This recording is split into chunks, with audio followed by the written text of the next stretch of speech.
मंतर पर so called peaceful protest करने के लिए, लेकिन इनके पास नीट का एग्जाम देने का टाइम नहीं है। क्या हुआ, आपको यकीन नहीं हुआ?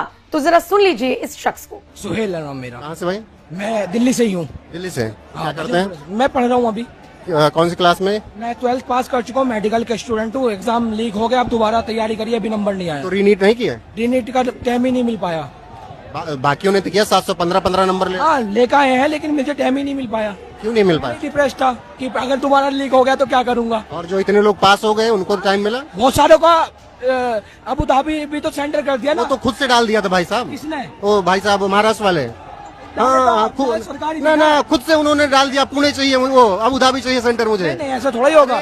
नहीं 4 जगह दुनिया में 4 जगह होता है पेपर। हाँ तो उन्होंने खुद से डाला था, अबू धाबी सरकार ने नहीं डाला। आप बताइए। तुम बस मैं नहीं कर पाया इस बार। क्यों? वही तो मैं कारण पूछ रहा हूँ। तैयारी करूंगा ना, दोबारा तैयारी करेंगे। अभी पूरी प्रिपरेशन नहीं थी, माइंड डिस्टर्ब था। क्या कर माइंड किस वजह से डिस्टर्ब था बताओ? पेपर लीक की वजह से। हाँ। पेपर लीक हो गया था, माइंड डिस्टर्ब था, इसलिए मैं देने नहीं गया एग्जाम कि नहीं दे पाऊंगा। अगर खुदा ना खास्ता नंबर नहीं आया तो हो सकता है कि मैं भी आत्महत्या कर लेता। अब मेरी बात सुनो। अब मेरी बात ये है कि जब तैयारी नहीं की, अब कहे तैयारी करोगे, तो अभी भी तो मुझे नहीं लग रहा है कि तैयारी तुम कर रहे हो। कहाँ पर? अभी पढ़ाई जनरेशन के साथ खड़ा हूँ ना अपनी, जिनके साथ जिनको मुझे भी तो कॉकरोच बोला गया है ना। आने वाले कॉकरोच? अच्छा कॉकरोच किसको बोला गया था ये बताओ मुझे। क्या कॉकरोच किसको सीजीआई साहब ने बोला था? युवा को। अरे यार मैं बताऊँ, मैं काफी हूँ। जब वकील मेरी बात केस लड़ने गया तो उसको कॉकरोच बोला गया। सौरभ दास तो कह रहे थे मुझे बोल दिया था। सौरभ दास कह रहे थे मेरा नाम लेके बोल दिया था। बोला है, आपको भी बोला है। अब मैं मेरी बात कह रहा हूँ, आपको भी बोला है। अब बताइए, ये शख्स दिल्ली के जंतर मंतर पर बवाल काटने में इतना बिजी है कि इसके पास टाइम ही नहीं था रीनीट के लिए, और फिर ये लोग कह रहे हैं कि इन्हें धर्मेंद्र प्रधान का इस्तीफा चाहिए। और रुको जरा, ये तस्वीरें देखिए, और इन तस्वीरों को देखने के बाद आपसे सवाल पूछूंगी कि ये स्टूडेंट्स हैं। क्या नजर आया आपको इन तस्वीरों में, इस वीडियो में? यही ना कि स्टूडेंट्स का नाम लेकर उनके कंधे पर बंदूक रखकर कौन चला रहा है? ये है पत्थरबाज, दंगाई, उपद्रवी, प्रदर्शनकारी।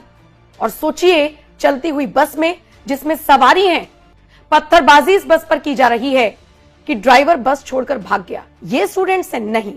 जिन्होंने आरएफ के जवानों पर हमला किया, पुलिस के जवानों को दौड़ा दौड़ा कर पीटा, ये स्टूडेंट्स हैं नहीं। स्टूडेंट्स आगे बढ़ रहे हैं। स्टूडेंट्स वो हैं जो अलग अलग फील्ड में अपना नाम कमा रहे हैं। स्टूडेंट्स वो हैं जो सिर्फ रीनीट देकर आगे बढ़े, वही नहीं, बल्कि स्काई रूट जैसी एजेंसी में एक ऐसा रॉकेट तैयार कर रही है, इनफैक्ट कर लिया है, जो भारत के इतिहास में एक नया अध्याय लिख रहा है। सोचिए, जिसके मुरीद एलन मस्क तक हो गए हैं, जिसकी चर्चा पूरी दुनिया में की जा रही है, वहां भी एक जेंजी है। लेकिन आपको लगता है कि 100-200 रुपए लेकर जो भीड़ आकर प्रोटेस्ट कर रही है वो असली जेंजी है। ये फर्क है असली स्टूडेंट्स में और तिलचट्टों में।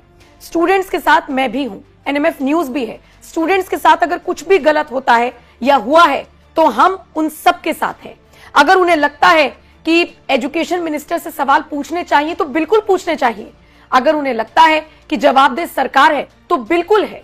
अगर उन्हें लगता है कि उनके साथ जो कुछ भी हो रहा है वो गलत है और उसके लिए सरकार के किसी नुमाइंदे को आगे आकर जवाब देना होगा तो बिल्कुल देना होगा। लेकिन उनके नाम पर प्रोटेस्ट कोई करेगा, प्रोटेस्ट में बवाल काटेगा, गाड़ियां जलाएगा पुलिस की, पुलिस वालों को मारेगा, सरकारी संपत्ति को नुकसान पहुंचाएगा, आपके और मेरे टैक्स के पैसे से जो सारी चीजें तैयार की जाती हैं उनको नुकसान पहुंचाएगा, तो माफ कीजिएगा, हम इन लोगों के साथ नहीं हैं। और यही फर्क है तिलचट्टों में और स्टूडेंट्स में।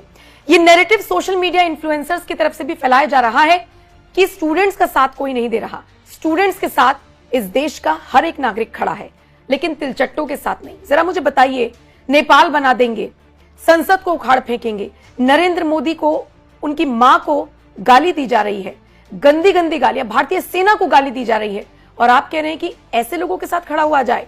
ऐसे लोगों के साथ खड़ा होना धर्म नहीं है। बहरहाल, जिन लोगों को लगता है कि ये स्टूडेंट्स हैं, फिर से देखिए, बहुत सारी तस्वीरें आपको दिखाती हूं। आजादी मांग रहे हैं बीजेपी से, आरएसएस से, हिंदुओं से।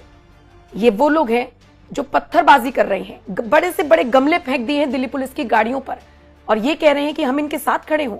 तो तिलचट्टों में और असली स्टूडेंट्स में फर्क करना सीखिए, और आपका बच्चा आपको बताकर कहां जा रहा है इसका ध्यान रखिए। वो आपको बता रहा है कि वो शाम को कोचिंग में जा रहा है और रात को जंतर मंतर पर पहुंच जा रहा है बवाल काटने के लिए, क्योंकि उसका ब्रेन वॉश किया जा रहा है। तो ये जिम्मेदारी पेरेंट्स की भी है। बहरहाल स्टूडेंट्स और तिलचट्टों में मुझे लगता है कि आप